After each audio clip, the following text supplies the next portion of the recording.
Fun World 240 වෙත ඔබ සියලු දෙනාම සාදරයෙන් පිළිගන්නවා. ඉතින් අද මම මේ ඇවිල්ලා ඉන්නේ හරිම ලස්සන ස්ථානයකට.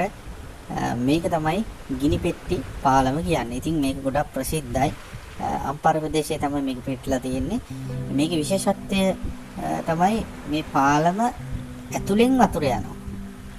පාලම ඇතුලෙන් තමයි වතුර යන්නේ. ඉතින් වාට දැන් පේනවා මම මේ ඉන්න ස්ථානේ මම ඉස්සරහට යනවා. යනකොට ආට දැන් ඔන්න වටපිට වාට දැන් බලා ගන්න පුළුවන් මේ පාලම හරිම උසයි. ඉතින් පාලම ඇතුලෙන් තමයි වතුර පාර ගලාගෙන යන්නේ.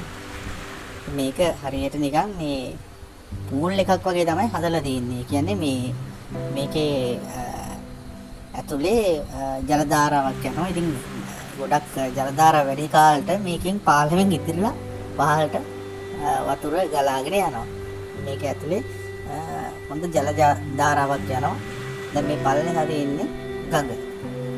ඉතින් මේ පල්ලෙහා මේ ගඟෙන් වතුර හොඳට ගලාගෙන ඒ වගේම මේ උඩ කොටසෙන මේකේ මේ පාලම ඇතුලෙන් යන්නේ වෙනම ඇලක්.